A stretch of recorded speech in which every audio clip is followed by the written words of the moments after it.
Die Innenstadt von Dülmen im Münsterland. Eine Schule im benachbarten Nottuln. Ein Autobahnteilstück der A43. Auf den ersten Blick scheinen die drei Orte wenig miteinander zu tun zu haben. Doch alle sind Schauplätze des Kalten Krieges und hatten bis in die 1990er Jahre strategische Bedeutung. Alles beginnt mit dem Ende des Zweiten Weltkriegs und der bedingungslosen Kapitulation Deutschlands. Bald nach Kriegsende zerbricht das Zweckbündnis der Alliierten. Ganz Europa und mit ihm Deutschland werden geteilt. In einen sowjetisch beherrschten Ostblock und den von den USA dominierten Westen. Der eiserne Vorhang geht mitten durch Deutschland. 1949 wird in den drei westlichen Besatzungszonen die Bundesrepublik Deutschland, in der sowjetischen Zone die Deutsche Demokratische Republik gegründet, eine kommunistische Diktatur nach sowjetischem Vorbild. West-Berlin bleibt weiterhin unter Verwaltung der Westalliierten. Die Teilung Europas wird auch militärisch zementiert. Im Westen entsteht das Nordatlantikbündnis NATO, im Osten der Warschauer Pakt.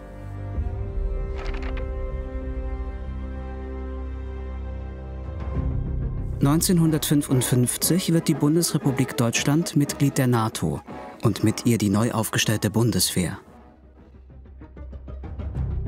Damit stehen sich auf beiden Seiten des Eisernen Vorhangs deutsche Soldaten unmittelbar gegenüber. Denn die NVA, die Nationale Volksarmee der DDR, wird Teil des Warschauer Paktes. Der Bau der Berliner Mauer durch die DDR im August 1961 markiert einen Höhepunkt des Kalten Krieges, wie die Konfrontation zwischen West und Ost allgemein genannt wird. Die Teilung der deutschen Hauptstadt leitet auch eine weitere Phase der militärischen Aufrüstungseskalation zwischen den beiden Machtblöcken ein. Der Westen Deutschlands ist davon nur scheinbar weit entfernt. Denn auch im Rheinland und in Westfalen tobt der Kalte Krieg. Bauliche Relikte und Zeitzeugen geben heute noch darüber Auskunft. Dülmen im Kreis Coesfeld, gelegen an der A43 zwischen Münster und dem Ruhrgebiet. Bekannt ist Dülmen vor allem für seine Wildpferde. Weniger im Bewusstsein ist die Tatsache, dass die über 600 Jahre alte Stadt im Zweiten Weltkrieg enorme Zerstörungen erfahren hat. Ein englischer Kriegsberichterstatter schildert seine Eindrücke im März 1945. In England haben wir niemals eine Stadt gesehen, die ausgelöscht, vollständig abgeschrieben und aufgegeben wurde. Einen Ort so leer wie Pompeji, der von einem zum anderen Ende den bitteren Gestank eines Kehrichthaufens hat. Ungeachtet der Kriegszerstörungen zählt Dülmen zu einer Reihe kleiner und mittelgroßer Städte, in denen in den 1960er Jahren neue Kasernen für die Bundeswehr und ihre Verbündeten entstehen. 1966 wird Dülmen mit der St. Barbara-Kaserne Garnisonsstadt, Standort für das Artillerieregiment 7 der Bundeswehr. In einem Artikel des Dülmener Verkehrs- und Heimatvereins heißt es dazu: Sinnvolle Aufbauarbeit in einer zerstörten Stadt und gesundes Wachstum geben dem Bürger Sicherheit, auf Sicht in Dülmen Fuß fassen zu können. Zur Garnison Dülmen gehört auch das Sondermunitionslager Visbeck. Eingebettet in ein idyllisches Waldgebiet in Nachbarschaft zum Haus Visbeck, einem ehemaligen Rittergut.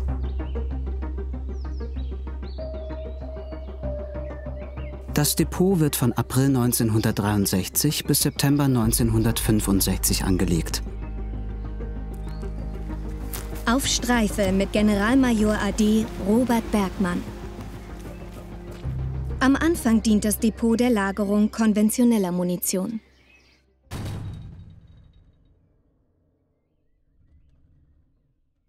Von den 25 Bunkern 22 kleinere dieser Art. Darin lagerte alles das, was Soldaten für den Krieg brauchen, nämlich Munition für Pistolen, Gewehre, Panzerfäuste, Handgranaten, Sprengmittel. All das war hier auch gemischt drin, sodass das gleichzeitig auf einen LKW kam und dahin gebracht werden konnte, wo es vor Ort benötigt wird.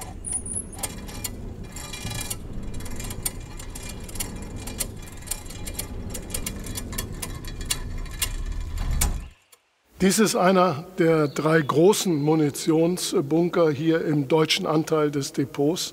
Hier wurde vorrangig großkalibrige, konventionelle Artilleriemunition gelagert. Geschosse 155 mm, Durchmesser 15 cm, Höhe etwa so knapp 1 Meter, Gewicht um die 45 Kilo. Ein 203 mm Artilleriegeschoss war schon Durchmesser von 20 cm, Höhe etwa dieselbe, aber Gewicht fast das Doppelte, also um die 90 Kilo.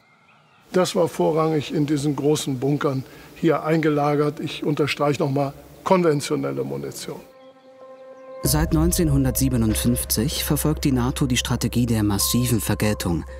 Das bedeutet, dass sie bei einem Angriff des Ostblocks sofort mit einem massiven Gegenschlag mit nuklearen Waffensystemen antworten will. Ab 1967 setzt die NATO-Planung auf Flexible Response, eine abgestufte Reaktion auf einen Angriff mit konventionellen und nuklearen Waffen. Ab 1969 werden in Visbek Atomsprengköpfe eingelagert.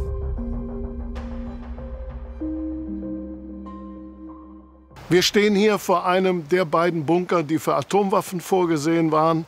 Und sehr deutlich wird hier allein die mechanische Sicherung dieser Bunkeranlagen. 3 schwere Stahltore, jedes Tor mit mehreren Schlössern. Faktisch unmöglich, hier reinzukommen.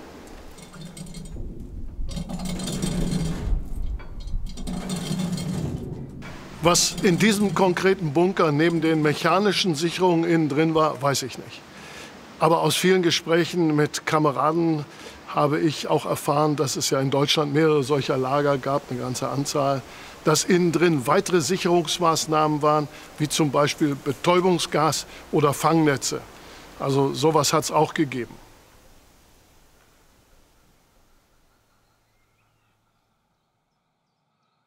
Atomare Munition, die hier gelagert worden wäre oder gelagert wurde, hatte die Kaliber, die auch die Geschütze, die in Dülmen stationiert waren, hatten. Und die waren dann auch etwa so 1 Meter hoch und hatten dasselbe Kaliber, 155 oder 203 mm.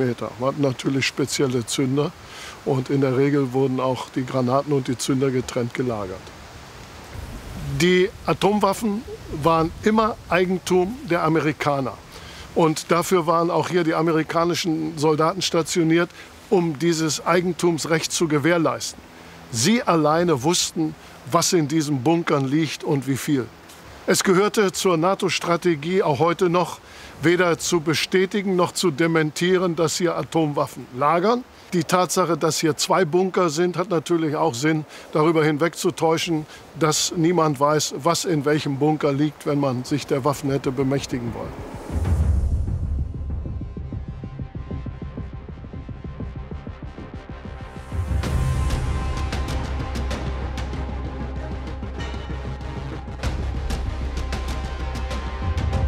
Ein ausgeklügeltes Sicherheitssystem soll dieses sensible Areal besonders schützen. Dieser Punkt, an dem das deutsche Lager direkt an das Atomwaffenlager grenzt, kann man die Sicherungsanlagen hervorragend erklären. Zum einen gab es 2 Türme, diesen Stahlturm und einen Betonturm. Die hatten nicht nur Sichtverbindung, sondern auch über Funk und Drahtverbindung zueinander. Dann kommt hier ein 5 bis 6 Meter breiter Streifen, der natürlich auch gemäht war, frei von Bewuchs. Hier liefen Wachhunde, hier patrouillierten Soldaten innerhalb dieses Zaunes. Und dann kam ein noch schwerer zu überwindender Zaun hier, der den inneren Bereich abgedeckt hatte. Und es war alles taghell ausgeleuchtet. Diese Scheinwerfer an jedem zweiten Masten sind Lautsprecher. Die haben das hier taghell erleuchtet. Wenn man nachts drüber flog, das war eindeutig und sehr weit erkennbar. Wenn sich Personen auch nur an dem äußersten Zaun bewegten, dann kam schon über die Lautsprecher die Aufforderung, bitte gehen Sie weiter, Sie sind hier an einem Hochsicherheitsbereich. Dieser innere Lagerteil wird ausschließlich von der US-Armee verwaltet und befehligt. Ja, wir stehen hier mitten schon im Hochsicherheitsbereich. Jenseits der Schranke das Unterkunftsgebäude für die deutschen Soldaten, die hier zur Sicherung eingeteilt waren. Zugstärke etwa 40 Mann, aus denen sich die eigentliche Wachmannschaft für diesen Hochsicherheitstrakt generierte. Das waren dann 8, 10 oder 12, je nach Lage. Die besetzten die beiden Türme und liefen hier die Streifen. Wenn ein Alarm ausgelöst wurde und niemand wusste, ob es ein Übungsalarm ist oder ein scharfer Alarm, dann musste die deutsche Wachmannschaft sofort die Waffen aufnehmen, Stahlhelm, Schutzmaske, aus dem Wachgebäude raus, durch diese geschützten Laufwege, die durch Mauern geschützt sind, bis in die Kampfstände. Jeder wusste, in welchen Kampfstand er gehen muss, und nach Beziehen des Kampfstandes wurde der Bereich beobachtet. Die Beobachtungsbereiche überlappen sich auch, und so hätte man sofort alles wahrnehmen und melden können. Und natürlich im Falle eines Falles auch aus diesen Stellungen heraus den Feuerkampf führen, also mit dem Gewehr schießen. Übung oder Ernstfall, im Augenblick des Alarms nicht immer erkennbar. Auch nicht für den damaligen Offizier Robert Bergmann. Unangekündigter Besuch im Außenbereich. Ja, nach einiger Zeit, wir stehen hier, kommt der Hubschrauber zurück, landet hier wieder auf der Wiese und macht keine Anzeichen, obwohl ich ihm das deutlich zu verstehen gebe, auszusteigen, den Motor abzustellen. Ich lasse mir ein Gewehr geben, halte das hoch, um anzudeuten, ich würde gegebenenfalls auch Gewalt anwenden, um ihn zu zwingen, auszusteigen. Erst als ich das Gewehr vor den Hubschrauber richte und andeute, dass ich auch vor den Hubschrauber einen Warnschuss abgeben würde, hat er das verstanden, steigt aus. Und es stellte sich heraus, es waren englische Spezialtruppen, die hier unangemeldet, ohne uns vorzuwarnen, eine Übung durchgeführt haben und Special Soldiers hier ausgesetzt haben, um mal zu prüfen, wie man so einen Komplex auch überfallen kann. Nachdem das Ganze deeskalierte und Entwarnungen an die Polizei und das Militär gingen, ist die Situation runtergefahren, beruhigte sich. Und wir saßen dann am Abend zusammen und schrieben unsere ganzen Berichte. Und dann meldete sich ein Kommando bestehend aus 3 britischen Offizieren mit 3 Kisten Whisky und entschuldigte sich letztlich dafür, dass sie hier unangemeldet eine Übung durchgeführt haben, die die Polizei in ganz Nordrhein-Westfalen und das Militär in höchste Alarmbereitschaft versetzt hatte. Die Bundeswehr also gleichgestellter und ernst genommener Bündnispartner? Wie hat sich im Laufe der Jahre das Verhältnis der Dülmener Bundeswehrsoldaten zu ihren amerikanischen Kameraden entwickelt, den früheren Besatzern? War es eher distanziert oder auch freundschaftlich? Ständige Versetzung des Führungspersonals, bei den Amerikanern noch häufiger als bei uns. Dadurch ist es eigentlich nie dazu gekommen, dass sich langjährige, intensive Freundschaften entwickeln konnten, sondern wenn man einigermaßen Kontakt hatte, wurde der andere wieder versetzt. Es gab sicher gute familiäre Kontakte. Ich kenne einen US-Offizier, der spielte hier mit den Deutschen Basketball. Aber so intensive Kontakte sind allein durch die hohe Fluktuation nur selten gewesen. Heute gibt der ehemalige Offizier sein Wissen über das Sondermunitionsdepot Visbeck gern an Besuchergruppen weiter. Und dazu zählt auch die ein oder andere Anekdote.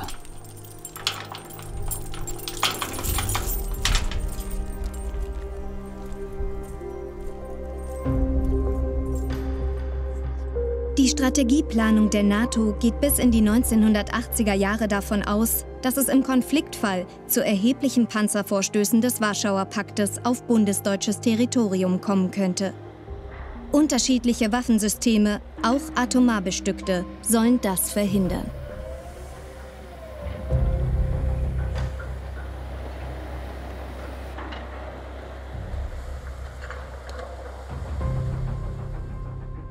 Ein weiteres Mittel, um gegnerische Militärfahrzeugkolonnen aufzuhalten, sind Blockaden.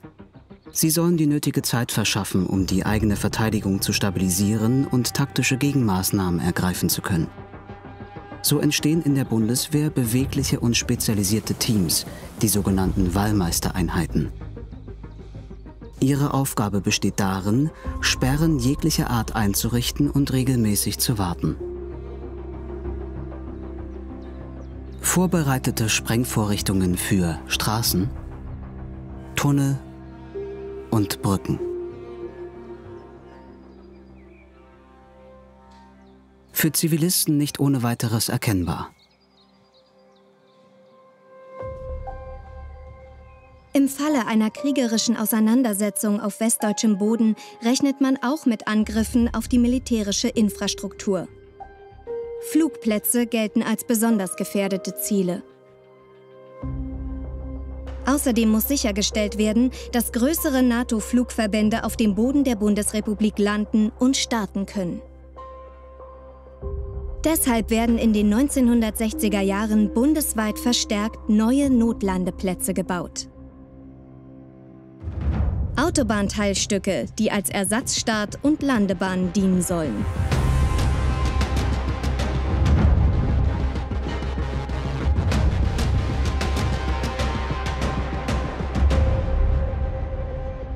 So auch auf der A43 zwischen Nottuln und Dülmen Nord.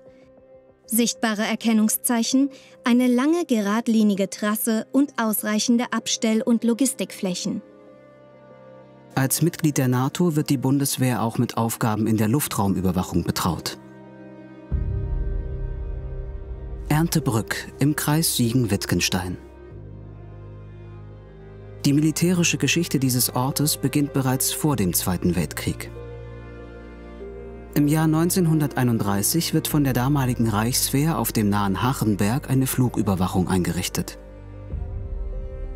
Trotz der einschneidenden Erfahrungen des Zweiten Weltkriegs beschließt der Gemeinderat im Jahr 1957, sich erneut als Garnisonsstandort zu bewerben. 1962 beginnt der Bau einer großen Anlage zur Koordinierung der Luftverteidigung, Bunker Erich genannt. Die Militäreinrichtung wird etwas außerhalb des Zentrums von Erndtebrück in leichter Hanglage wie ein oberirdisches Gebäude errichtet. Anschließend wird der Bunkerkomplex mit einer Erdschicht bedeckt und zur Tarnung noch bepflanzt. Sichtbar bleiben nur Versorgungs- und Verwaltungseinrichtungen.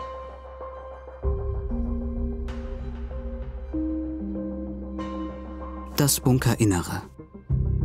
3,5 Stockwerke mit Armierungsstahl und Beton gesichert. ABC schutzbelüftet. Im Ernstfall soll die Bunkerbesatzung für etwa 30 Tage autark überleben und arbeiten können.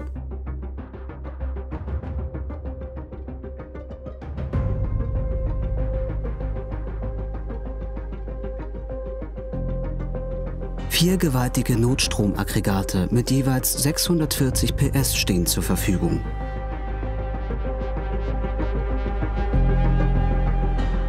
Ein kleineres Dieselaggregat als zusätzlicher Notstrom für die Klimaanlagen und Belüftung. Im Schaltraum. Klimatisierung, Heizung, Licht. Im Gefechtsführungsbunker Erich sind über 1000 Leuchtstofflampen im Einsatz.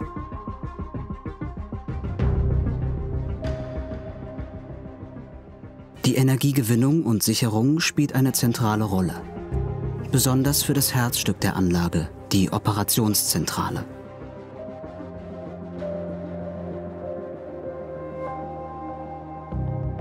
(1963) Baubeginn der Hachenberg-Kaserne. Sie ist nicht nur räumlich eng mit der Luftwaffenkampfführungsanlage im Bunker Erich verbunden. Zu Gast im Einsatzführungsbereich 2, Erndtebrück. Hier werden die technischen und strategischen Besonderheiten des Bunkers wachgehalten, der heute keine militärische Funktion mehr hat. Stabshauptmann der Reserve Richard Rottenfußer. Der Grund dafür, sich für Erndtebrück zu entscheiden, war die geografische Lage von Erndtebrück, die Nähe zur innerdeutschen Grenze, die Möglichkeit, hier in der hügeligen Landschaft auf einem relativ hohen Hügel die dementsprechenden Radargeräte zu installieren und dadurch eine sehr gute Radarabdeckung in dem Bereich des Warschauer Paktes zu haben. 1968 waren die technischen Voraussetzungen so weit gegeben, dass man den Luftraum von Erndtebrück aus über der Bundesrepublik Deutschland und der DDR überwachen konnte. Weitere technische Ausrüstungen waren noch nicht vorhanden, um einen taktischen Einsatz zu leiten.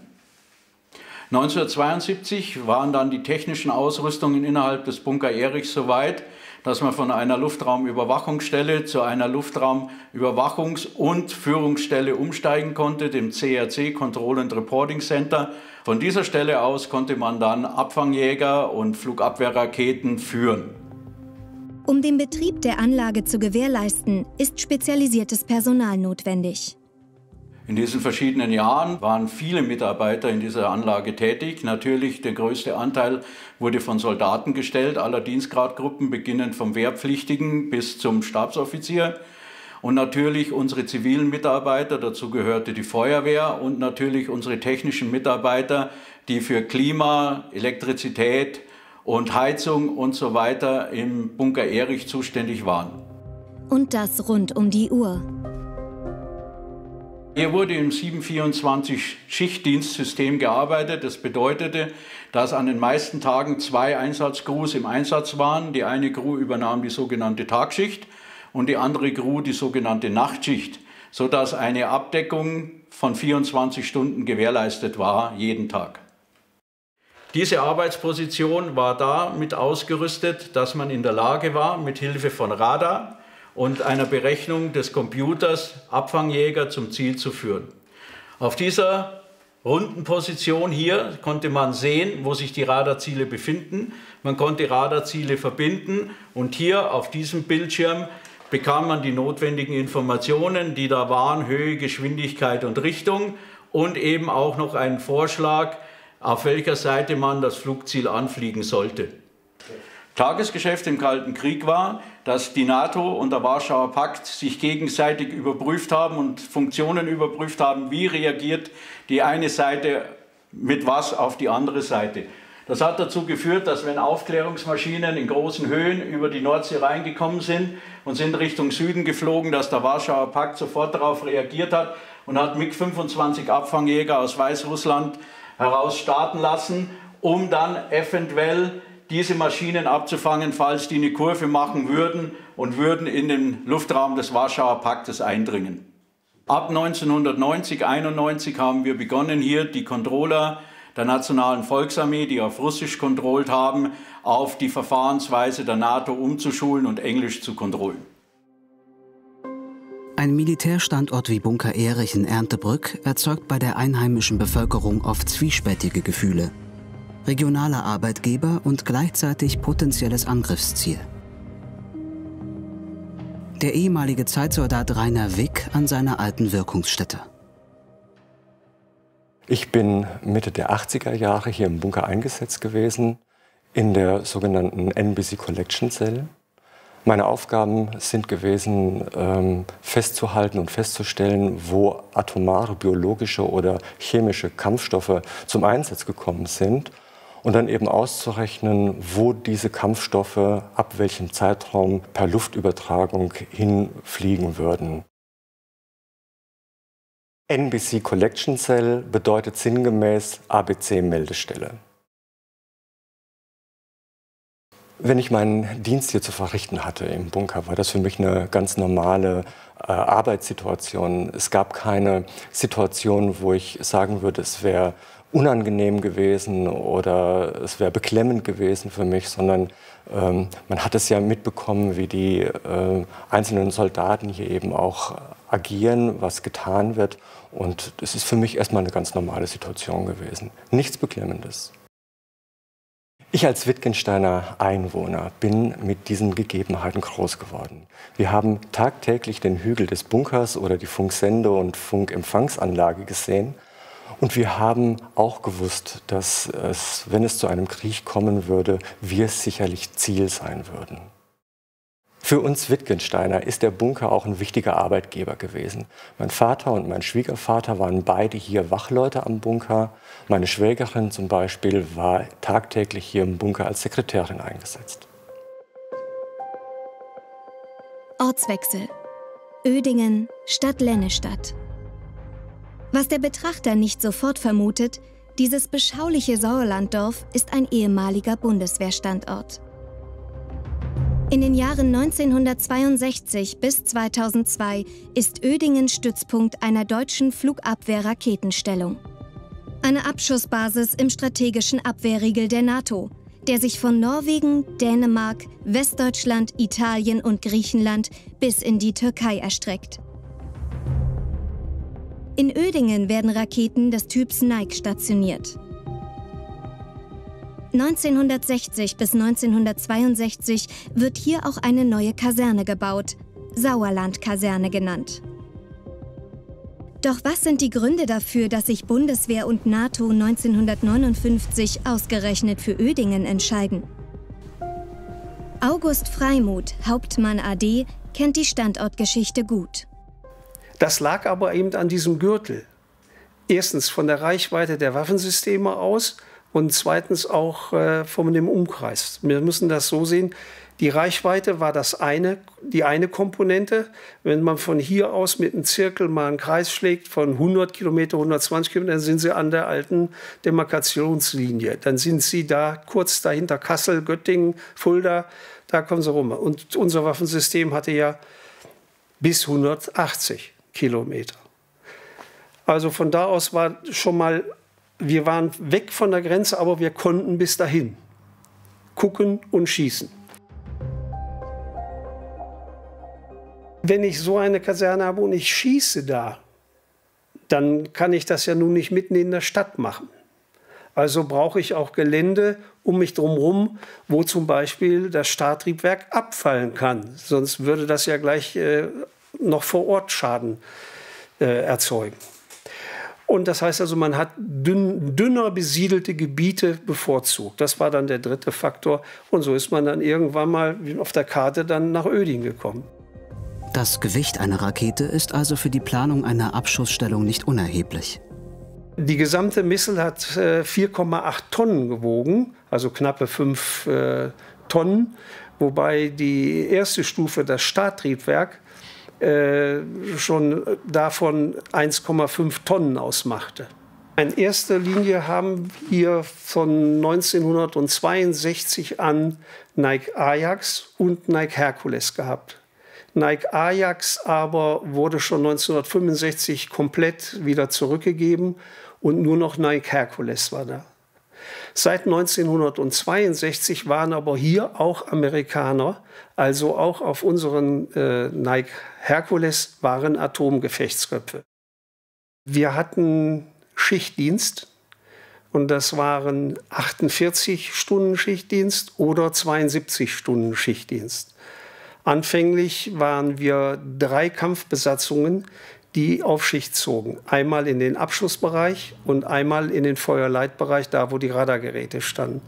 Insgesamt konnten wir davon ausgehen, dass Tag und Nacht 50 Mann am Gerät saßen und A, den Himmel überwachten oder B, unten das Waffensystem fertig machten. Natürlich können diese 50 Leute nicht laufend, Tag ein, Tag aus, in einer hohen Bereitschaft bleiben. Daher hatte man für ein Bataillon 4 Einheiten ausgesehen. Und diese 4 Einheiten wurde immer eine Einheit im hohen Status, eine im etwas niederen Status und die andere im noch niederen Status.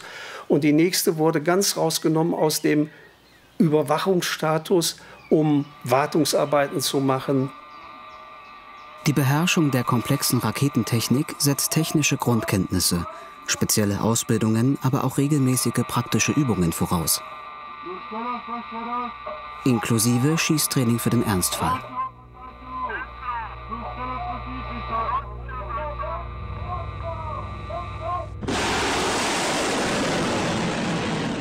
Hier in Deutschland so eine Rakete einfach so mal abschießen, das ging schlecht. Wo denn? Peenemünde hat damals auch nicht geklappt und das war auch nicht mehr auf unserem Gebiet. Und an der Nordsee hätten sie sich alle bedankt, wenn wir mit sowas schießen wollten. Das heißt also, wir brauchen ein großes Gebiet, wo sie rein kann. Und da bot sich Griechenland als NATO-Partner natürlich an. Griechenland sagte, wir haben hier Gelände, das eigentlich nicht weiter brauchbar ist und wir haben auch militärische Einheiten da. Dann bitteschön, kommt doch zu uns. Wir haben ein riesengroßes Seegebiet, wo ihr gefahrlos für andere schießen könnt. Also Soldat als normaler technischer Beruf? In Uerdingen mit den Nike-Raketen vor Augen? Welches Gefühl überwiegt in der Nachbetrachtung? Beherrscher dieser komplexen Technik gewesen zu sein oder Skepsis bezüglich des damaligen Auftrags? Gab es auch mal Ängste? Aber da brauchten sie nicht bis Kreta fahren, nur um durch den Knall daran erinnert zu werden, sondern das haben sie, wenn sie nachts im Bunker gesessen haben und die Raketen waren aufgerichtet und sie haben da gesessen und gesagt, überleg mal. Ja, und dann haben sie mit den Kameraden gesprochen. Sie haben mit dem Wehrpflichtigen gesprochen, sie haben mit dem älteren Kameraden gesprochen. Wir waren ja alle vertreten. Und dann kamen schon Argumente hoch.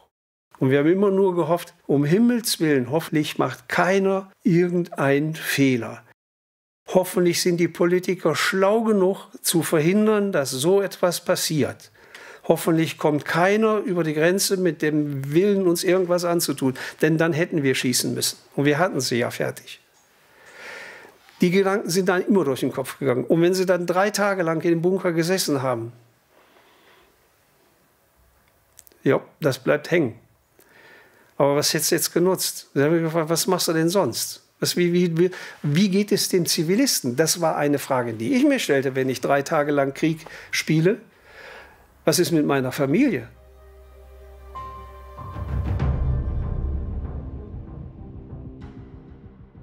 Eine kleine Anekdote am Rande. Es gab mal einen Fehlalarm aus der Warnzentrale in Meinerzhagen und in der Nacht heulten alle Sirenen. Keiner wusste, was los war. Alle dachten, jetzt ist der Krieg ausgebrochen, weil die heulten und heulten. Man hat uns angerufen, ob wir was auf dem Radarschirm sehen. Erntebrück wurde angerufen, ob die was sehen, weil die ja weiterschauten.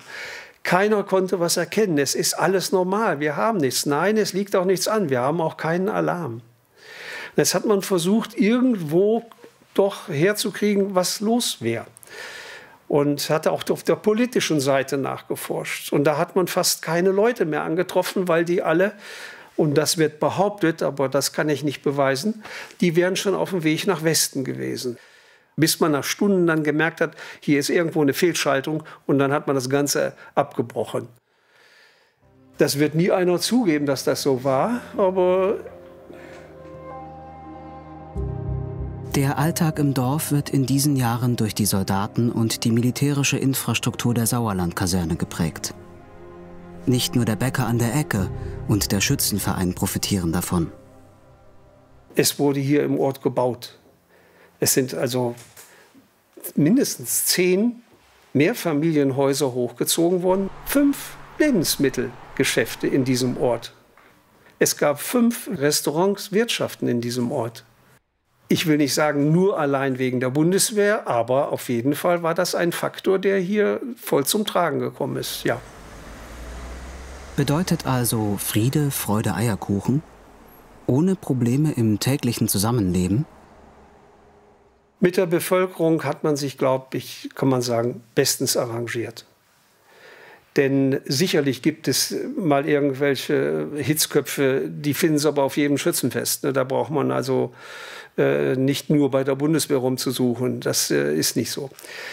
Nein, man hat sich wirklich bestens arrangiert. In den Vereinen, die Soldaten traten in die Vereine ein und lebten da das Vereinsleben. Die Soldaten heirateten hier. Die Sauerlandkaserne und die Abschussvorrichtungen sind heute Vergangenheit. August Freimuth hat sich aber zur Aufgabe gemacht, dieses Kapitel der Dorfgeschichte für nachfolgende Generationen zu bewahren.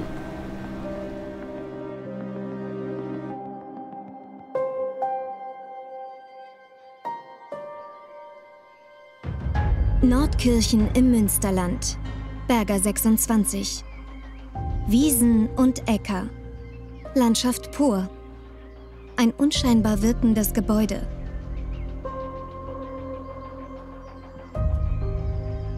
Der Wassertrog am Grundstückseingang lässt auf einen landwirtschaftlich genutzten Betrieb schließen. Dieses Requisit ist aber reine Inszenierung, um unliebsamen Besuch zu vermeiden. Die Verschleierung ist Programm. Die gesamte Anlage gehört zum bundesweiten Netz von 34 atombombensicheren Grundnetzschalt- und Vermittlungsstellen der Bundeswehr, Kürzel GSVBW. Zu dieser Anlage zählt ein ca. 3 Hektar großes Gelände mit Hundezwinger, ein eingeschossiges Dienstgebäude, oberirdische Aufbauten und Fundamente für Richtfunkmasten. 6 der GSV-Bunker stehen in NRW. Eine reibungslose Telekommunikation hat in kriegerischen Auseinandersetzungen eine enorme Bedeutung. Das öffentliche Fernmeldenetz der Bundesrepublik droht bei einem feindlichen Militärschlag vernichtet zu werden und damit die Möglichkeit, es für militärische Zwecke zu nutzen. Deshalb baut die Bundeswehr ein unabhängiges Kommunikationsnetz auf. Um Nachrichtenübermittlungen auch nach einem gezielten Atomschlag gewährleisten zu können, errichtet sie ab 1962 dieses engmaschige GSV-Netz. Ein Blick in die Kommunikationstechnik. Zu Gast im niedersächsischen Elmlohe-Drangstedt beim gemeinnützigen Verein Vorbei e.V. In der ehemaligen Grundnetzvermittlungsstelle GSVBW 22. Übertragungs- und Vermittlungstechnik wie damals zur Betriebszeit. Originalgetreu präsentiert. Markus Evers vom Verein Vorbei e.V. Wir befinden uns hier im Fernschreibraum. In diesem Raum wurden Fernschreiben empfangen, weitergeleitet, versendet. Sämtliche Kommunikation der Bundeswehr, was halt so im Alltag auch anfiel, lief über diese Räume. Im Friedensfall haben hier ganz normale Zivilisten gearbeitet, die aus der näheren Umgebung hier kamen. Im Ernstfall wären die allerdings dann durch Soldaten ersetzt worden. Die Wände sind schallgedämmt, um die Geräuschkulisse der Fernschreiber hier halt aufzufangen. Und der Boden ist halt schwimmend gelagert auf Federelementen mit Betonelementen drin.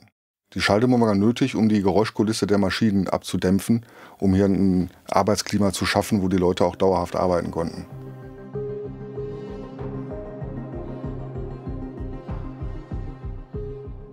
Hier befinden wir uns in der Telefonvermittlung.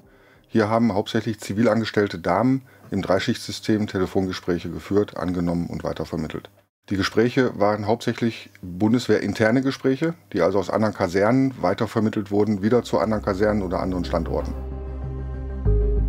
In Anlagen wie dieser ist man auf den kriegerischen Ernstfall jederzeit vorbereitet, getarnt und wirkungsvoll.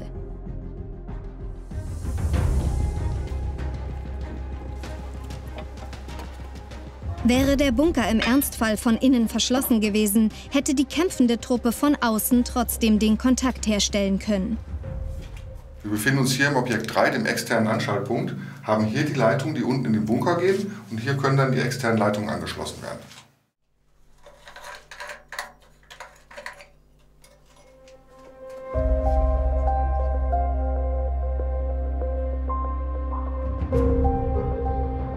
Neben den GSVBW-Standorten wie in Drangstedt oder hier in Nordkirchen gibt es auch in den Kasernen Anlagen und Vorrichtungen zur Nachrichtenübermittlung.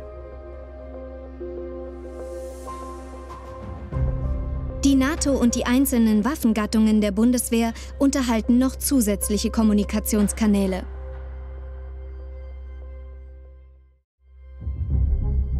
Geheimhaltung, Tarnung, Täuschung.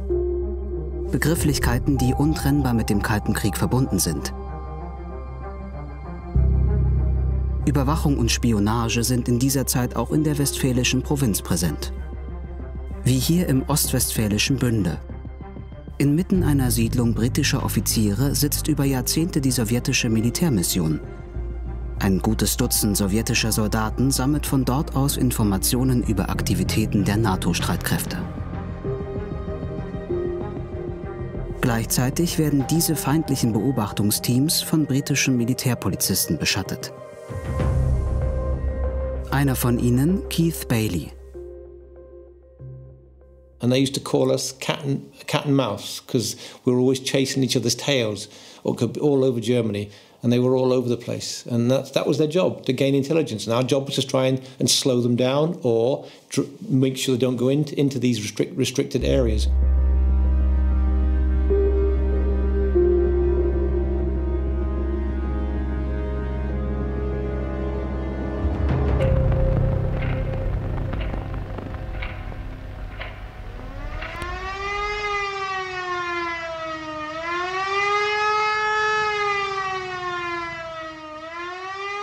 Sirenenübung des Katastrophenschutzes. Im Kalten Krieg ein unüberhörbares Mittel, um die Bevölkerung schnell und wirksam über eine Bedrohung zu informieren.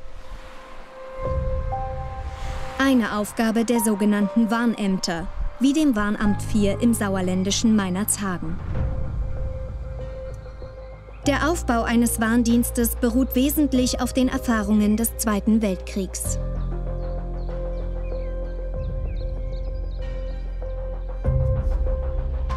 Die Bilder und Eindrücke des Bombenkriegs, von zerstörten Städten und unzähligen zivilen Opfern, sind in den 1960er Jahren noch präsent. Kriegerische Auseinandersetzungen wie in Korea 1950 bis 1953 befeuern zusätzlich die Angst vor feindlichen Angriffen. Das führt zum Aufbau eines Warndienstes als Teil des Zivilschutzes. Das Bundesgebiet ist in 10 Warngebiete eingeteilt, die weitgehend mit den Ländergrenzen identisch sind. Von den Verbindungsstellen bei der NATO werden die 10 Warnämter ständig über die Luftlage informiert. Im Ernstfall alarmieren die Warnämter die Bevölkerung über Rundfunk und über die Sirenen. Ein auf- und abschwellender Heulton von 1 Minute Dauer bedeutet zum Beispiel Luftalarm.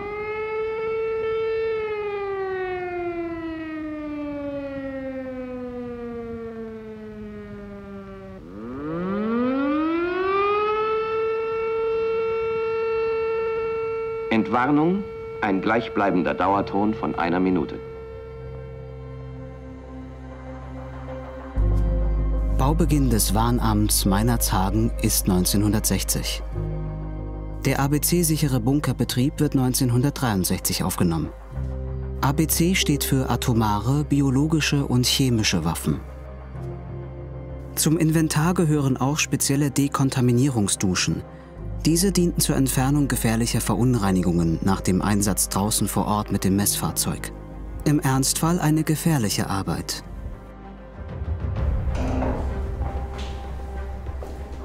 Wie massiv die Warnamtbunker gebaut waren, zeigt sich schon im Eingangs- und Schleusenbereich. Für Unbefugte kein Eintritt. Peter Henrich ist seit vielen Jahren Nutzer der Anlage, zu der der Bunker gehört. Interessanterweise wurde dieser Bunker nicht in ein Loch gebaut und das wieder zugeschüttet wurde, sondern der Bunker wurde in eine Hangschräge gebaut, wo etwas Erde weggepackt wurde. Der Bunker wurde gebaut und der Dreck wieder dran geschüttet und bewaldet, sodass man den Bunker nicht mehr sehen konnte.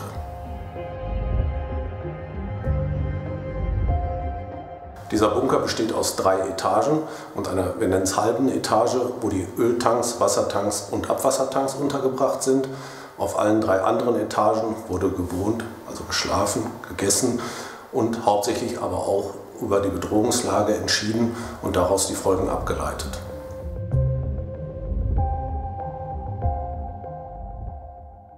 Im Prinzip lässt sich dieser Bunker mit einem großen Betonklotz vergleichen.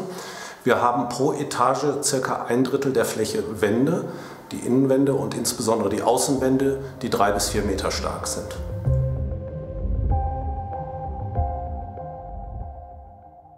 Wir befinden uns im Übergangsbereich des Bunkers.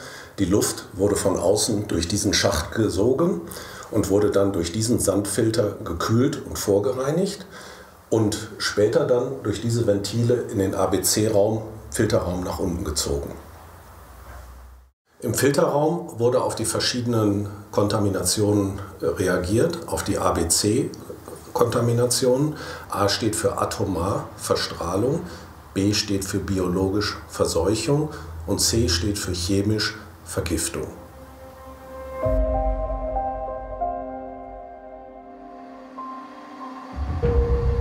Überleben im Ernstfall.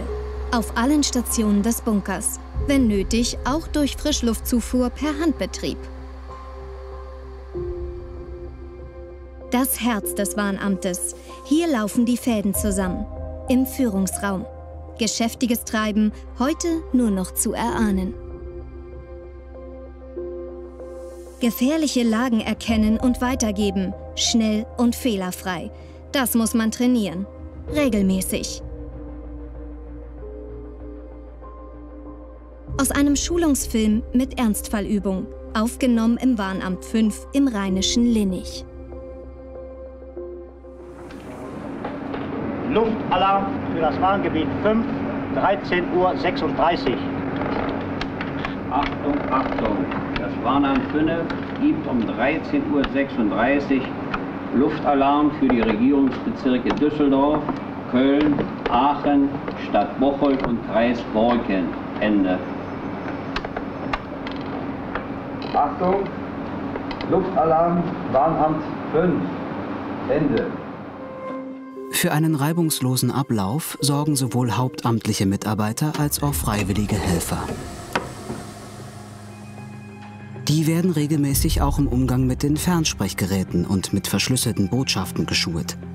Im Amtsdeutsch als Gewöhnungsdurchsagen bezeichnet, für den Ernstfall kodiert. Achtung, Feind hört mit. Manche Formulierungen klingen heute skurril und waren es wohl schon damals. Mond an Verteilergruppe. Tischdecke ab sofort. Verteiler an alle. Apfelblüte ab sofort einleiten. Quickborn in Schleswig-Holstein. Standort des Museums für zivile Verteidigung, Luftschutzwarnamt 1. Hier kann man besichtigen, was auch in den nordrhein-westfälischen Warnämtern Alltag war. Kalter Krieggeschichte. Funktionstüchtig. Luftschutzwarnamt 1.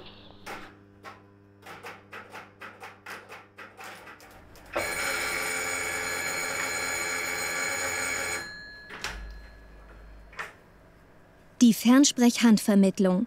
Hier werden Telefongespräche innerhalb des Warnamtes, aber auch nach außen, wie zum Bundeswehr-Fernsprechnetz oder zu zivilen Behörden hergestellt. Im Handbetrieb.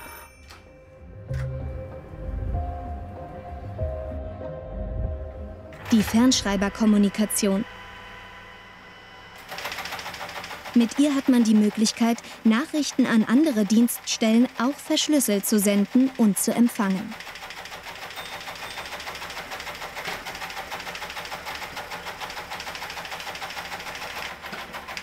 Ein weiterer Vorteil: Die Texte liegen zur Sicherheit und Überprüfung in Schriftform vor. Von einem solchen Bedienplatz aus können die Sirenen eines ganzen Warngebietes oder nur einzelne Gruppen ein- und wieder ausgeschaltet werden. Es gilt der Grundsatz: so wenig Alarm wie möglich, so viel wie nötig. Neben der Alarmierung durch Sirenen haben die Warnämter auch die Möglichkeit, die Bevölkerung über den Rundfunk zu informieren. Dazu bekommt jedes Warnamt einen Rundfunkbesprechungskoffer und ein Multitextgerät. Der Luftschutzwarndienst gibt bekannt. Entwarnung für Nordrhein-Westfalen. Durch einen Schalter kann man so das laufende Programm unterbrechen und Warnungen durchgeben. Achtung, Achtung! Der Luftschutzwarndienst gibt bekannt. Luftalarm für Nordrhein-Westfalen. Suchen Sie sofort einen Schutzraum, einen Keller oder eine behelfsmäßige Deckung auf. Ich wiederhole. Luftalarm für Nordrhein-Westfalen. Wichtige Meldungen sind auf Tonband vorbereitet. Mit einer souveränen, professionellen Ansage, um bei der Bevölkerung keine zusätzliche Verunsicherung oder gar Panik zu erzeugen. Die Furcht vor einem Atomschlag bleibt bis in die 1980er Jahre allgegenwärtig.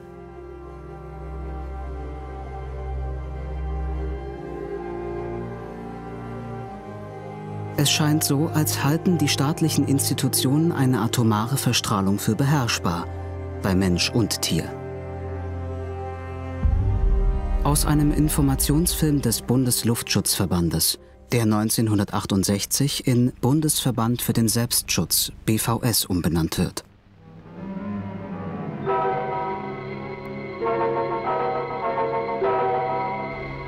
Das Stallfenster wird mit einer Kunststofffolie möglichst dicht verhängt, um ein Eindringen des radioaktiven Staubes zu verhindern. Sandsäcke schützen den unteren Teil des Fensters. Durch die niedrig liegenden Fenster könnte die Strahlung des Niederschlages den oberen Teil der Tiere treffen. Wird der untere Teil der Fensteröffnung mit Sandsäcken verbaut, geht die ungeschwächte Strahlung über die Tiere hinweg. Über Heu und Stroh werden Planen gezogen, um das Eindringen radioaktiver Teilchen zu verhindern. Ein weiteres wichtiges Instrument zum Schutz der Bevölkerung sind verschiedenartige Bunkeranlagen, wie der Sonnenbunker in Dortmund. Er wird zwischen 1959 und 1963 zu einem der ersten ABC-sicheren Zivilschutzbunker umgebaut. Die sichtbare Präsenz des massiven Schutzbaus soll das Sicherheitsgefühl der Bürger stärken. Viele Maßnahmen in der Region sind auch noch heute erkennbar. Münster in Westfalen. Unterwegs mit Fritz Burichter, ehemaliger stellvertretender Leiter der Münsteraner Feuerwehr, Experte für vorbeugenden Brandschutz, auch in Bunkeranlagen. Wir stehen hier vor einem mehrgeschossigen Wohn- und Geschäftshaus in der Innenstadt. Das Gebäude wurde in den 1970er Jahren errichtet und steht auf einer 10-geschossigen Tiefgarage, deren unterstes Geschoss als Zivilschutzanlage gebaut wurde. Im Parkhausinneren. Wir befinden uns hier in dem Raum der zentralen Wasserübergabe.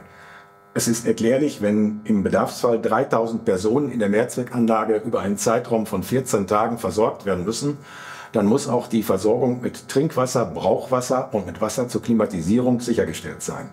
In diesem Raum ist die Übergabestelle aus dem Stadtwassernetz, aber auch die Entnahmestelle aus den hauseigenen Brunnen.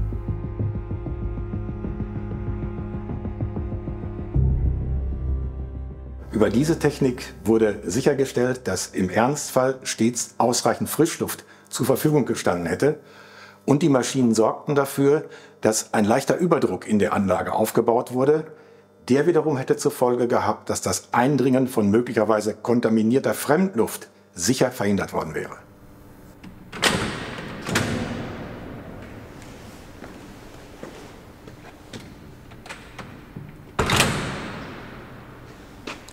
Bei geschlossenen Schutzraumtoren waren Schleusen der einzige Zugang zum Innenbereich.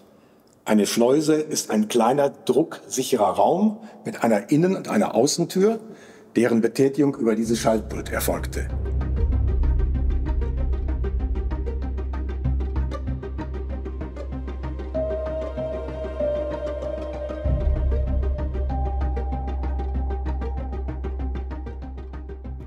In den Schleusen herrschte ein leichter Überdruck, der dafür sorgte, dass bei geöffneter Außentür keine Schadluft in den Schutzraum eindringen kann.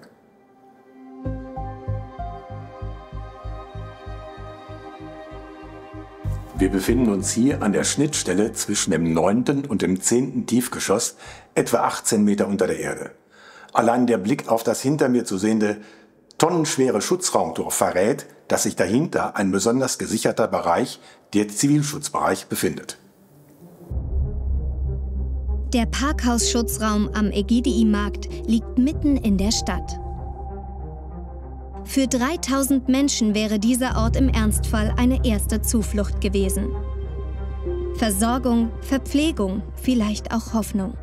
Circa 30 weitere Schutzräume der sogenannten neueren Bauart befinden sich in diesem 1,5 Kilometer großen Innenstadtring Münsters. Zum Beispiel in den Unikliniken und im Hauptbahnhof. Aber ausreichenden Schutz, wenn überhaupt, gibt es nur für Teile der Bevölkerung.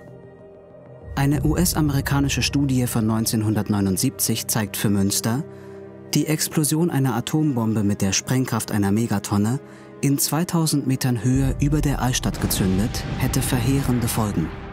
Für alles, was sich in diesem Innenstadtradius befindet.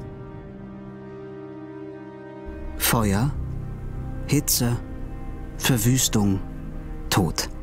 So könnte der Schutzraum auch zum Krematorium werden.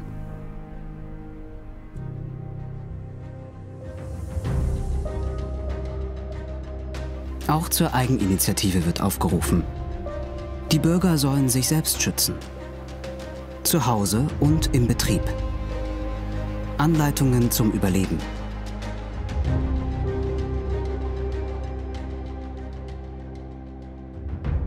Die wichtigsten Voraussetzungen für das Überleben müssen Sie in Haus und Wohnung selbst schaffen.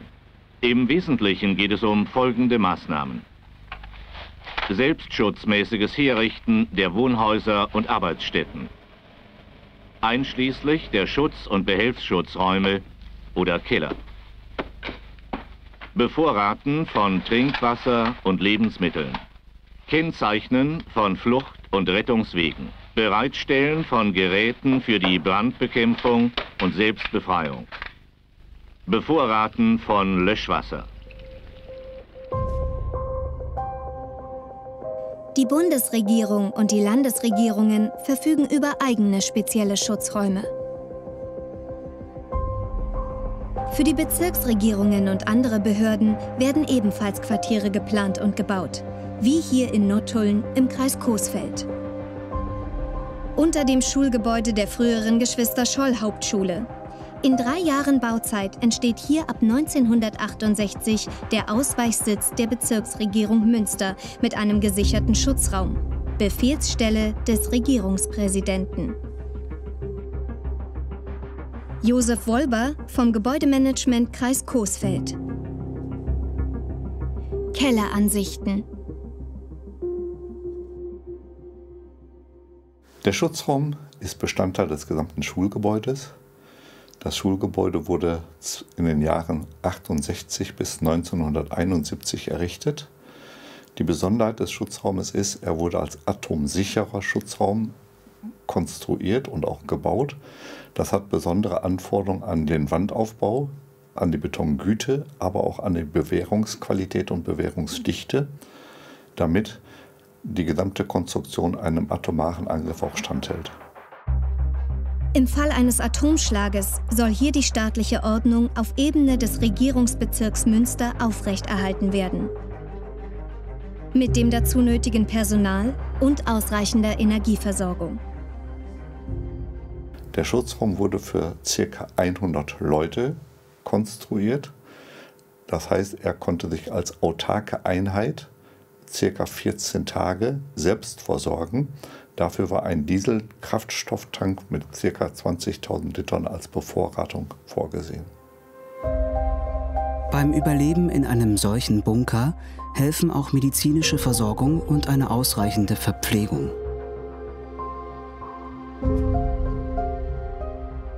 Essen mit Blick auf Berge und Meer, Urlaubsgefühle im Schutzraum. Gearbeitet wird im Schichtdienst. Im Ernstfall sind nicht nur die Arbeitsbereiche des Behördenpersonals geregelt. Dafür sorgt die klar formulierte Hausordnung, behördliche Dienstanweisung für das Zusammenleben.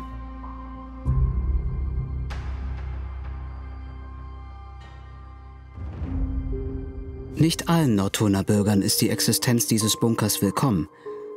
Er ist ein ungeliebtes, offenes Geheimnis. Manche fürchten, dass der Ort dadurch zum Angriffsziel der Sowjets werden könnte. Die Friedensinitiative Nottuln versucht sogar ein sichtbares Zeichen des Protestes zu setzen. Anlässlich einer NATO-Übung in den 1980er Jahren sperrt sie symbolisch für kurze Zeit den Zugang zum Bunkergebäude. Regelmäßige Manöver gehören bis zum Ende der 1980er Jahre zum festen Bestandteil der NATO- und Bundeswehrstrategie. Wie die Wintex-Übung, Kurzform für Winter Exercise, Winterübung.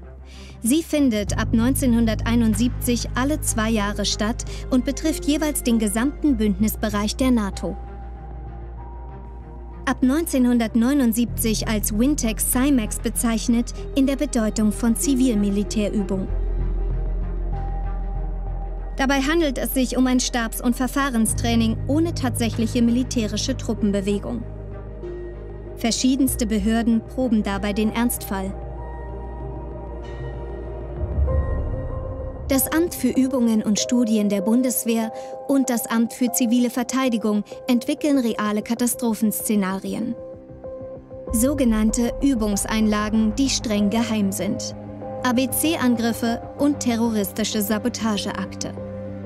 Drehbücher über Schrecken und Verwüstung. Der Alarmplan der Bundeswehr und der zivile Alarmplan legen dazu Hunderte von Einzelmaßnahmen fest. Mit zum Teil großen Einschränkungen für die Bürger, je nach Eskalationsstufe. Von Schulschließungen, der Einschränkung der Bewegungsfreiheit und Telefonkommunikation bis hin zur Ausgabe von Lebensmittelgutscheinen, einer Ersatzwährung und Benzingutscheinen. Mehr als nur harmlose Planspiele, so jedenfalls sehen das Teile der Bevölkerung. Im Gespräch mit Winfried Nachtwey, ehemaliger Leutnant der Reserve, Gymnasiallehrer in Dülmen, Gründungsmitglied der Grünen in Münster und langjähriger Bundestagsabgeordneter. Seit 1980 bis Ende der 1990er Jahre in der Friedensbewegung aktiv. Erinnerungen. Mitte der 60er Jahre war ich freiwillig und überzeugt beim Bund und am Schluss auch in einem Verband, der über Atomwaffen, nämlich Pershing 1A, verfügte. Danach war das für mich an sich kein Problem. Und dann mit dem sogenannten Nachrüstungsbeschluss 1979 und ersten Aufrufen, die es dagegen gegeben hat, ist mir auf einmal deutlich geworden, verdammt, Verteidigung mit Atomwaffen läuft ja darauf hinaus, dass das vernichtet werden wird, was verteidigt werden soll. Und da dann also eben bin ich zugestoßen zu den ersten Anfängen von Friedensbewegungen und da dann also auch sehr aktiv gewesen. Die frühen 1980er Jahre markieren sicherlich den Höhepunkt der westdeutschen Protestbewegung. Als Reaktion auf die Entwicklung und Stationierung mobiler atomarer Mittelstreckenraketen durch die Sowjetunion, im Westen als SS-20 bezeichnet, beschließt die NATO ihrerseits die Aufstellung atomarer Raketen auf dem Gebiet der Bundesrepublik. Amerikanische Pershing II, die auch als Erstschlagwaffen dienen können. Für viele Bürger ist das der Auslöser, sich in der Friedensbewegung zu engagieren. Auch hier in Westfalen formiert sich Widerstand. Ja, es hat da verschiedene Kristallisationspunkte der anwachsenden Friedensbewegung gegeben.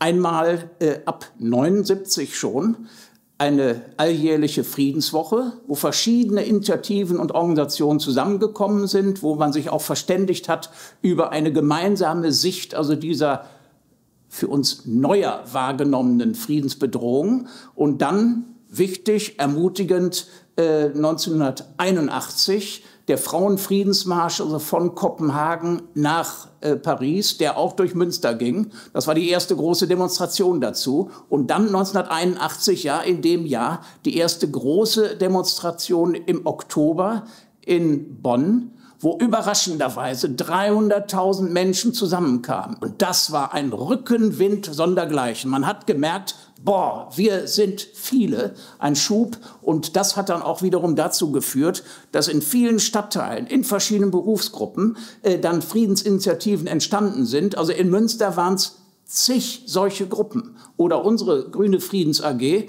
wir haben uns fast wöchentlich getroffen mit 40 Leuten. Also das war eine enorme, auch aktive Mobilisierung. Nicht nur bei einer Demo, sondern auch tägliche Arbeit dazu.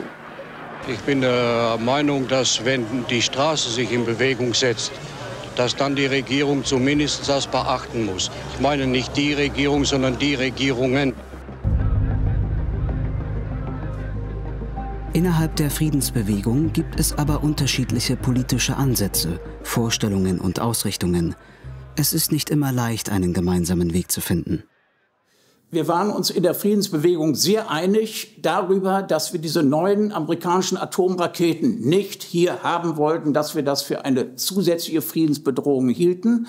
Wir waren uns aber nicht einig in der Einschätzung der sowjetischen Atomrüstung. Damals also eben Atomraketen SS-20. Oder wir waren uns nicht einig in der Einschätzung des Krieges in Afghanistan, der gerade angefangen hat. Oder Solidarność in Polen.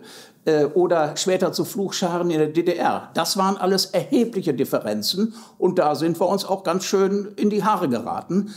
Wir haben aber gleichzeitig daran festgehalten, an dem sogenannten Minimalkonsens. Minimalkonsens gegen diese neuen Raketen. Ja, zu den Aktionsformen der Friedensbewegung gehörten ja vor allem Infostände, Mahnwachen, Flugblätter verteilen, Demonstrationen. Aber gleichzeitig sahen wir uns existenziell bedroht. Und da hieß es dann auch, Latschdemos alleine bringt es ja auch nicht. Und deshalb haben wir überlegt, wie können wir sozusagen politischen Druck stärker ausüben. Mir sind von den vielen, vielen hunderten Aktionen in Münster und im Münsterland vor allem bewusst und in Erinnerung diejenigen, wo wir sozusagen die Schraube was angezogen haben, nämlich durch Aktionen des sogenannten zivilen Ungehorsams. Sitzblockaden, hier 2 Tage, also immerhin vorm ersten Korps der Bundeswehr, das ja eben in die Atomkriegsvorbereitung aktiv verwickelt war. Und im Rahmen des Ostermarsches sind wir am Lager Visbeck also vorbei und da dann Menschenkette und da haben wir dann also an die Zäune dann Kinderspielzeug, also eben Puppen und so weiter also gehängt, um da sozusagen gleichzeitig für das Leben zu demonstrieren. Und ja, wenige Tage später bekamen wir von zuständigen Kommandeur ein Schreiben, der dann für den Arbeitseinsatz seiner Soldaten pro Arbeitsstunde, ich glaube 9,50 Mark einforderte. Und das sollten wir gefälligst also überweisen auf sein amtliches Konto. Das haben wir dann nicht getan, haben ihm dazu deutlich geschrieben und ihn dann aber auch in der Antwort noch was auf die Schippe genommen.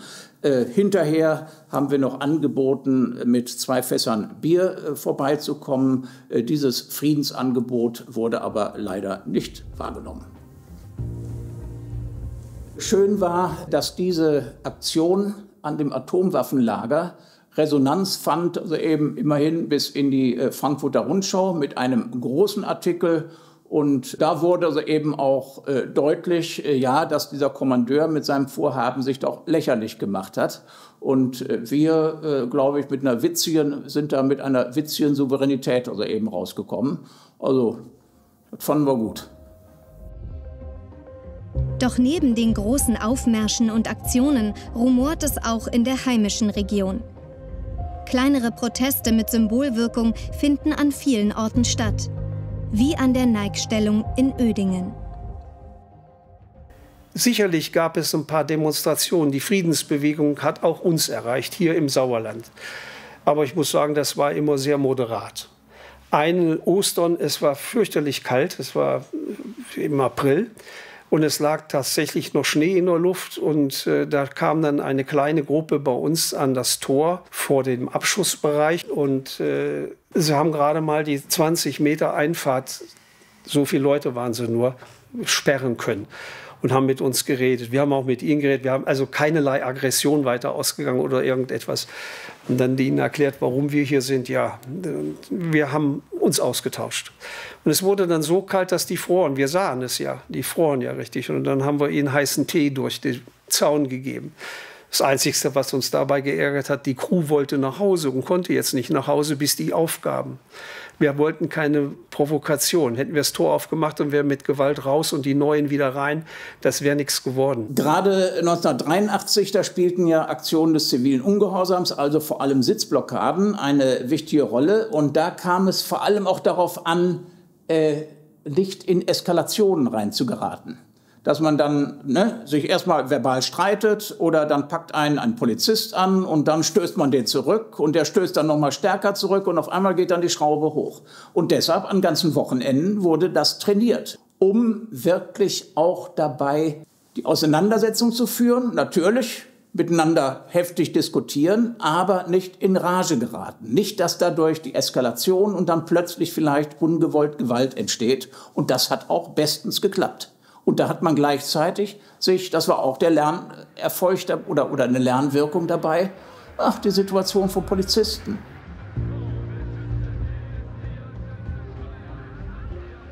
Zur Arbeit damals in der Friedensbewegung gehörte ganz wesentlich sich fundiert kundig zu machen, fundiert kundig mit Fachliteratur, nicht nur Deutsch, sondern so eben auch Medien insgesamt international ausgewertet.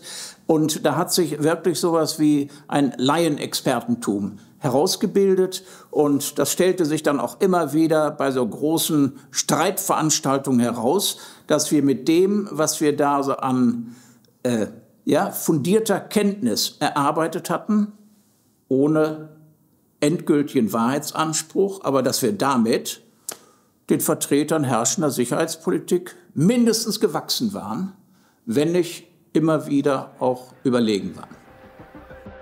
Und in der Nachbetrachtung, hat die Friedensbewegung ihre Ziele erreicht? Es war keine Jugendsünde mit der Friedensbewegung damals. Wir haben damals einen verantwortlichen Realismus im Bereich Friedens- und Sicherheitspolitik vertreten.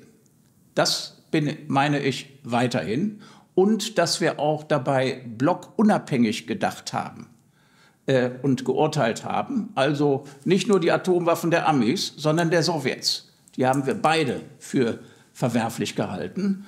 Und wir haben uns in der Friedensbewegung konzentriert gegen die neuen Atomraketen, die nicht sein sollten und durften.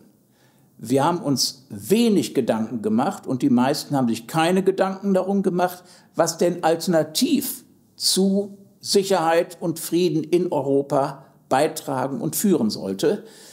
Das war also eben ein strategisches Defizit, aber das ist bei Protestbewegungen öfter so, dass das Kontra viel leichter fällt als das Pro.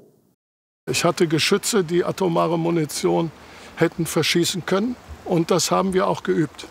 Die Munition war natürlich Übungsmunition, wurde zugeführt. Und dann haben wir die Verfahrensabläufe trainiert. Und das Ganze in der Nähe meiner Heimatstadt, in der meine Familie lebt. Und dann kamen mir natürlich auch manche Zweifel und Sorgen über die Frage, was passiert eigentlich, wenn wir jetzt hier atomare Munition verschießen. Das waren lange Diskussionen mit meiner Frau, das waren viele Kämpfe in mir selber.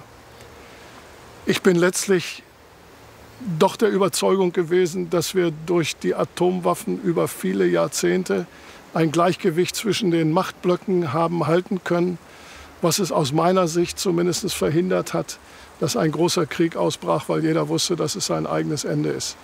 Aber meine Zweifel an diesen Waffen habe ich auch gehabt. Und ich denke auch heute immer sehr kritisch über diese Atomwaffen nach. Das Jahr 1989 markiert den Anfang vom Ende des Kalten Krieges. Durch die friedlichen Revolutionen in vielen osteuropäischen Staaten und auch der DDR und die anschließende Wiedervereinigung Deutschlands verändert sich die geopolitische und militärische Situation Europas komplett. 1991 löst sich der Warschauer Pakt auf. Das hat natürlich auch auf westdeutsche Militär- und Zivilschutzstandorte gravierende Auswirkungen. Die Nike-Raketenabschussbasis in Uerdingen wird schon Ende der 1980er Jahre stillgelegt. Die Technik durch das mobile Patriot-System ersetzt. Endgültig verabschiedet sich die Bundeswehr 2002 aus Uerdingen. Die frühere Stellung liegt heute brach.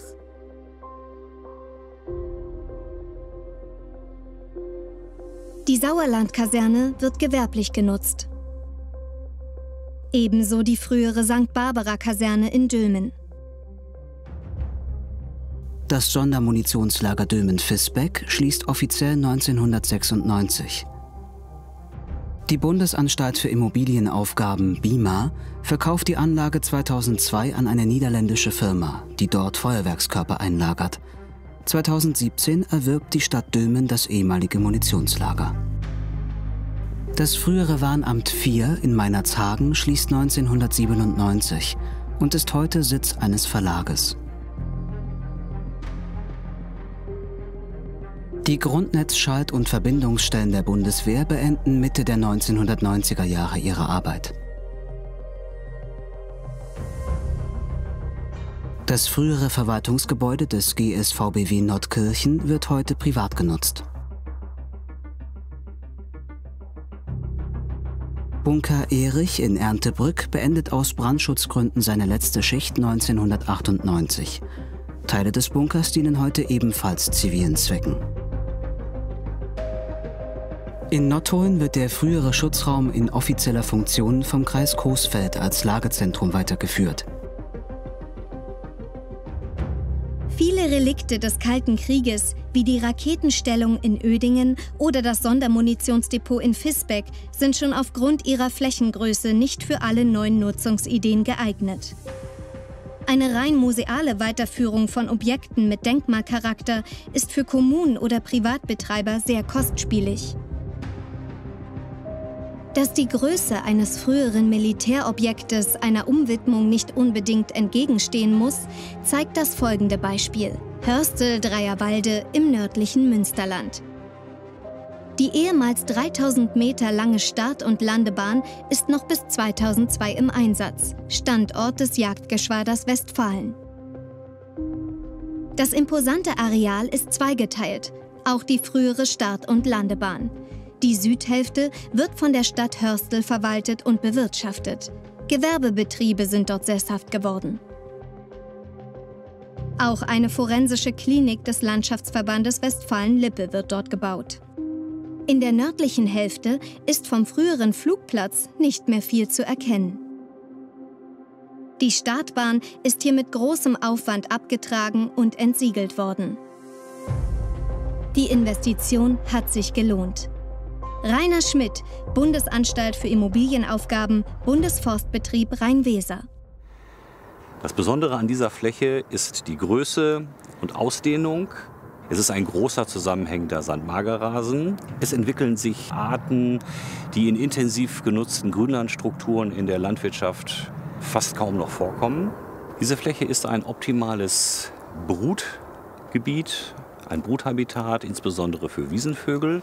Diese Maßnahme hier dient nicht nur dem Vogelschutz, sondern auch sehr effektiv dem Insektenschutz. Diese Fläche ist für Insekten hochinteressant, da auf dieser Fläche sehr viele Blühpflanzen vorkommen und reichlich Honigtau spenden. Gerade für Fledermäuse ist es elementar wichtig, dass gerade in den Sommermonaten ausreichend Insektennahrung zur Verfügung steht. Die Bezirksregierung Münster hat jetzt den nördlichen Teil des ehemaligen Flugplatzes Hopsten-Dreierwalde als Naturschutzgebiet ausgewiesen und gesichert. Somit werden gefährdete Tier- und Pflanzenarten noch besser geschützt. Die zeitgeschichtlich-militärische Bedeutung des ehemaligen Flugplatzareals soll an diesem Ort aber auch nicht völlig in Vergessenheit geraten. Blickt man auf den früheren Gefechtsstand, fühlt man sich in die Zeit des Kalten Krieges zurückversetzt. Ein sichtbares Mahnmal. Kasernen, Bunkeranlagen, Flugplätze. Insgesamt standen sich Anfang der 1980er Jahre in beiden deutschen Staaten über 1100 militärische Anlagen gegenüber. Und die erforderten Platz.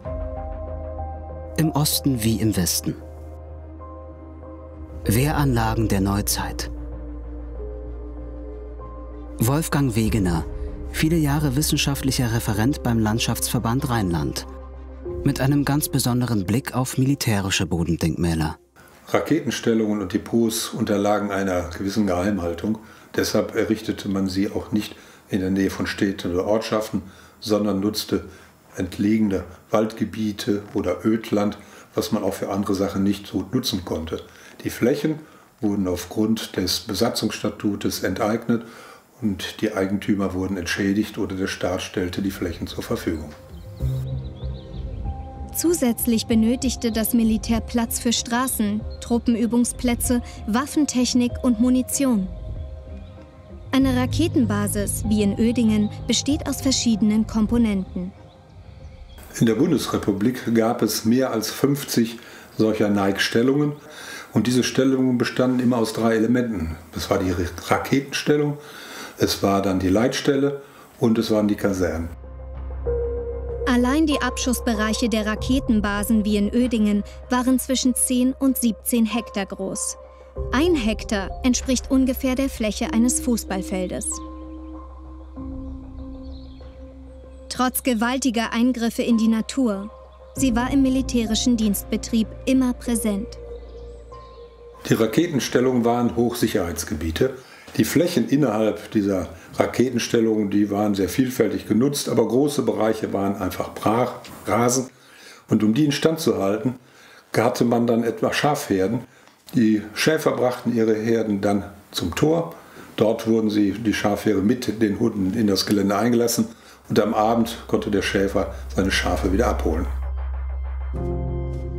Moderne militärische Flächen, die haben auch Elemente der Verteidigung, wie zum Beispiel Schutzwälle, Sprengschutzwälle, die in der Tradition alter militärischer Anlagen auch stehen. Diese Neigstellungen bilden eigentlich ein Ende einer militärischen Entwicklung, denn heute sind diese militärischen Anlagen mobil und man braucht keine festen Standorte mehr. Die Relikte der Raketenstellungen, die heute noch erhalten sind, haben Denkmalwert, denn sie dokumentieren eine Zeit, die für viele von uns doch im Hintergrund sehr bedrohlich war. Und nur an diesen einzelnen Objekten können wir heute noch zeigen, was für ein Wahnsinn betrieben worden ist und was mit der Landschaft passiert ist, um uns in Anführungsstrichen zu schützen. Die Stationierung und Lagerung atomarer Waffen gehört in Deutschland und vielen anderen Ländern immer noch zum Alltag. Die Rüstungsausgaben steigen weltweit. Konflikte werden auch im 21. Jahrhundert mit militärischen Mitteln ausgetragen, auch in Europa.